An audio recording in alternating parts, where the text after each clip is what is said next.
So hi guys, this is Paul from Lipa Bikes, and over here I have Mr. Meshack. Let me allow him to introduce himself. Yep, Meshack Samson Minor. Go to Facebook, Meshack Samson Minor, TikTok, Two Wheels Paradise, YouTube, Two Wheels Paradise. And I am Mr. Paul Mudamo over here. You can get me on TikTok as Lipa Bikes .Paul Bikes, or Facebook as Paul Mudama, YouTube Lipa Bikes .Paul Bikes. So over here we have the Rally 300. You had this rally for like how long now? 2 weeks. Mm-hmm. After 2.5 weeks. So how have you seen the experience with it? Hebu tuambie vile umeiona sasa. So far, so good. I've done the first 1,000 kilometer. Inabaki kilomita kidogo sana ifike 1,000. Let me see. 7 kilometers to 1,000. It's 993. And in 993 kilometers, much of it has been off-road rides. The first phase of the testing, I dedicated that for off-road. Much of it has been off-road. I have not tested the top speed because of obvious reasons. This bike is still brand new. Engine braking, you cannot risk those things. But I have realized that it has some very nice cruising speed. At around 100 to 110 on the highway, you can do some very good riding, very smooth riding. And now that today we have done the first service, the first oil change, the filter checks and stuff, I'm expecting it to behave better. Because oil ya kwanza is usually very light. For braking, that oil is usually very light. So you can even feel when you accelerate, you can feel the roughness in engine because the oil is so light. But now we have very nice synthetic oil here. I am expecting this now to behave so well. So now you will push it to, let's say, the maximum. I'll give it, now we are at 993. I want to give it to around 1,400. Then after there, I can start now testing the speed. Because I'll have covered the 1,500 kilometers, the first 1,400, 1,500. They are very important for the engine. But of course, we have changed the oil. That oil that comes with the engine, we already have it out. We have some nice synthetic oil here. One thing I love about this bike is the cooling. This bike is riding cold. Because it has a radiator. The cooling system is something else. I love it. Cooled. I have had it on off-road where I'm riding so slow, climbing hills, kuruka mitaro, so slow. But this bike never heats up. Hey, that's nice, Never especially heats up. for long distance. Yes, it never heats up. On Saturday last week, I was in Nyeri. I did around 300 kilometers to and fro. It's just some awesome bike on the highway. Very awesome bike. And again, when I was taking this bike from the showroom, I was a little bit afraid about this tank because this tank is quite small. This is 11 liters. 11 liters. 11 liters. But this 11 liters, the bike is giving you 30 kilometers per liter. Wow. So, that's a lot. Like you can do 300 kilometers. Now you are in reserve. You get another petrol station and fill it up. So unafeel una pesa kidogo sana. With the 2,000, this tank is full. And you stay with the fuel for yes, as long as so 300 plus kilometers. So if you're not riding for long distance one day, one off, like I'm leaving here for Nakuru, like you're not doing those long distances. If it's for commuting to work 15-20 kilometers going and coming back, you can keep this bike for a whole week without fueling again. That's nice. You can fuel once and the whole week you still have fuel. So 30 kilometers per liter is confirmed. That one is confirmed. What I did, the day I picked this bike from here, we only had like 1 liter of fuel here. I went to that Lubis.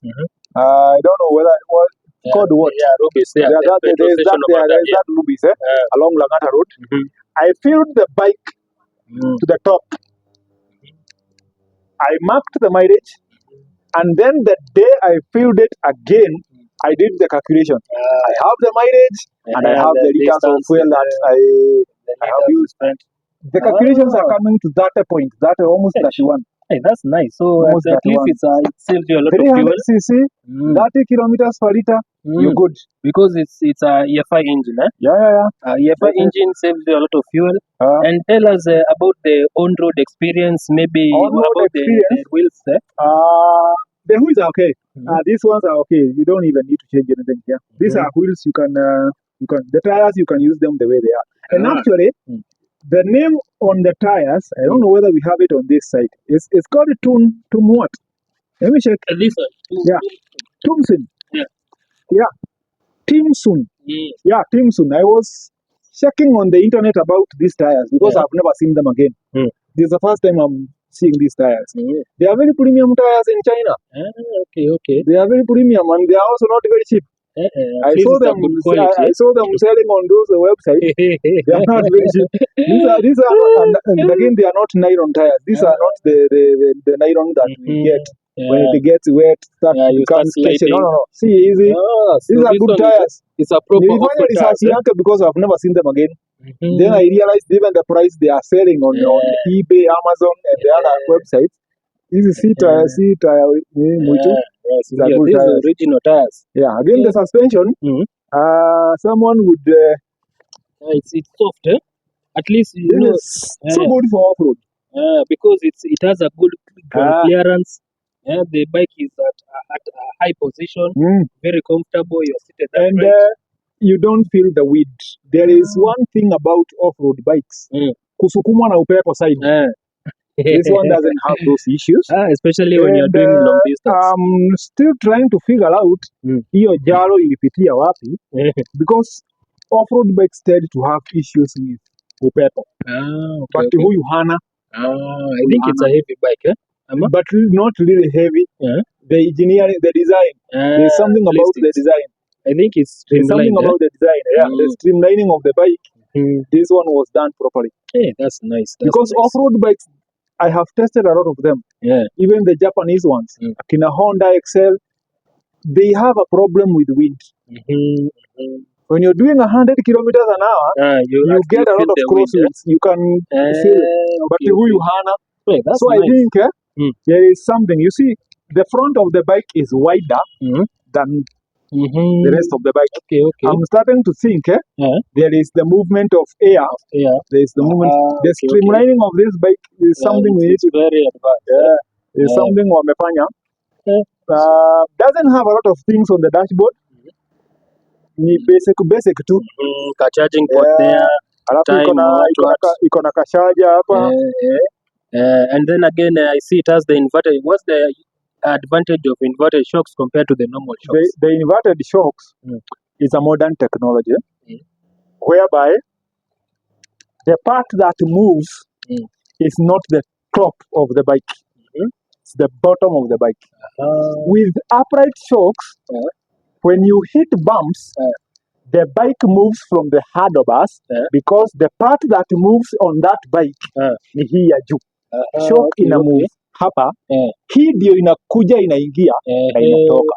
Sasa hii, the inverted ones, the top part of the bike remains, hii ya chini ndio inasonga ya chini. You can feel they're very comfortable. They are very, very comfortable. You see now, if you watch my videos on Two Wheels Paradise, you realize when I go off-road, my hands don't just compared to the normal shocks, all over the place. Yes. That's nice. You can really tell my hands are floating at some point, not like not bouncy. Because what is moving is the wheel minus the bike. So that's the usefulness of the top of the bike is floating somehow. So easy, ziko comfortable. They're very comfortable. So the other challenge we get with these ones is when you're riding, they have a high chance of getting hit by rocks if you are following someone. And that is why we have this one. At least because if it gets hit, ipata kidonda, hiyo kidonda iingie kwa seals, unajua itaingia ikitoka, ina scratch seals, inakata, oil ikianza kumwagika, inamwagikia disk ya brake. See now, that's the downside. That's the downside of the inverted shocks. ikipata kidonda inamwaga oil kwa disk. Itamwagilia disk oil because now the part of the shock that has oil is the top one. Okay. So inamwagikia. Oil iko hapa, si chini. So what your case for that? So if you have a bike with inverted shocks, you must make sure you have something to guard the shock. Very important. Otherwise, itamwagilia oil shock kwa disk. And then hapo sasa Yes. una brakes. Ikishamwagilia ni hivyo, hauna brakes. The most dangerous part of it is you don't realize what is going on. Itapaka disk oil na wewe ushike brake, then umeshika zote, umefinyilia, imefika mwisho, but you can't slow the bike. So if you have any bike with inverted shocks, you must make sure they are guarded. Na ndio hii unaona inakuja from factory with this very hard plastic. Yes. So inakuja na hiyo. The rear shock is beyond expectation. You can see it's bouncy. And the rebound is also so strong. So ikifinya haikai chini, inarudi. Bado ni mzuri ukienda hata high speed upite bumps iko. Bump, lava strips na bumps, 80 kilometers an hour. You just go. Just go.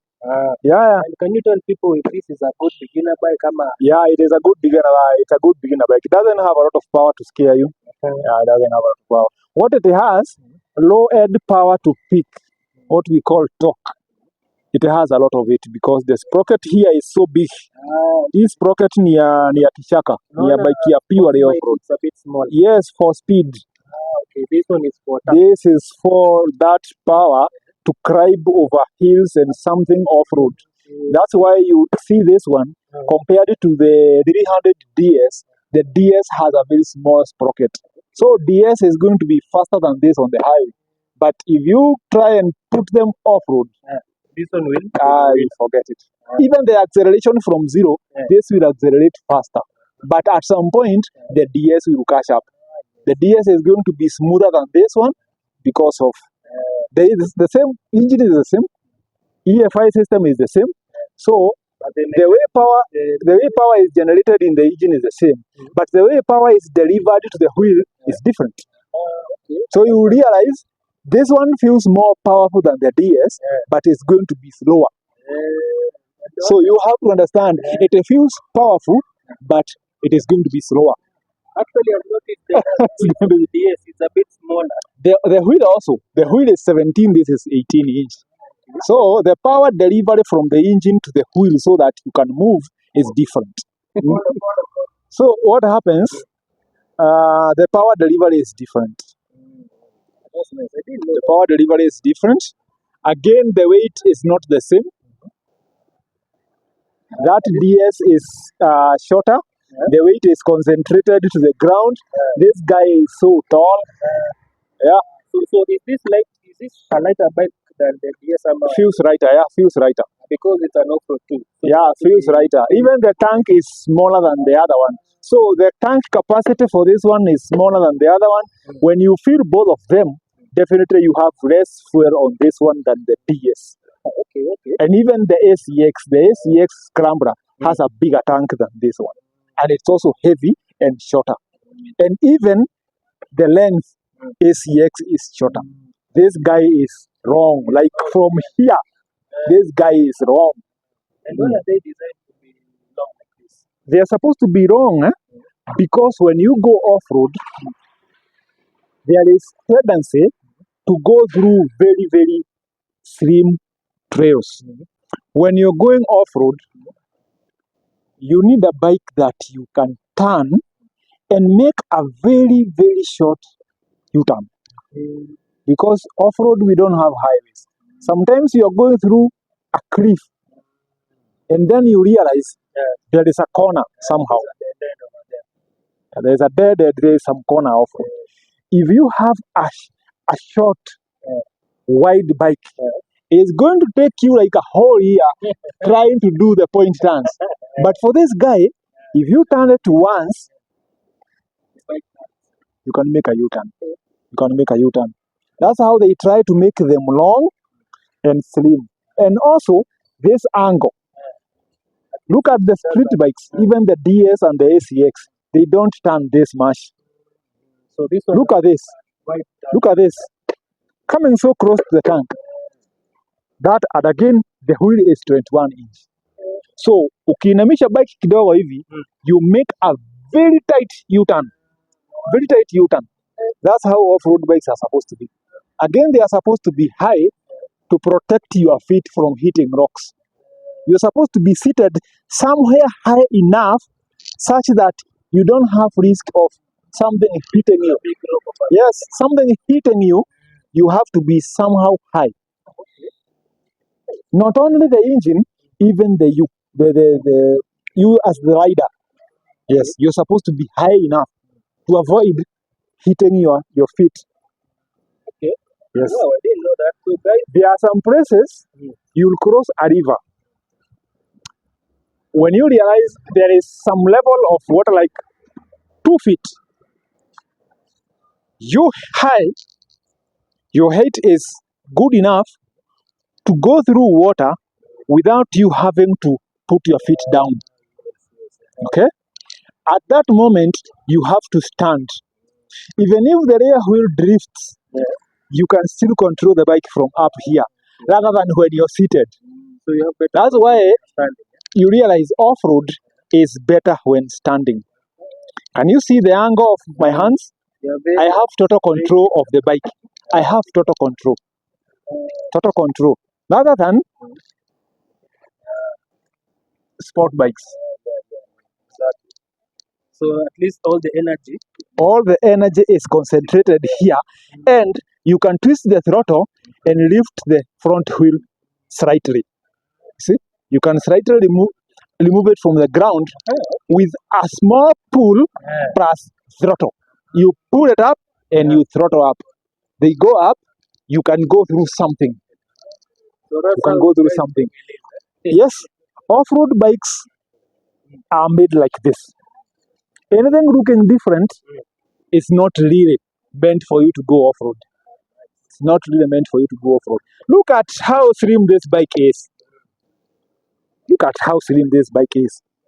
And the width of the bike gets smaller and smaller and smaller as you continue until get to the rear part.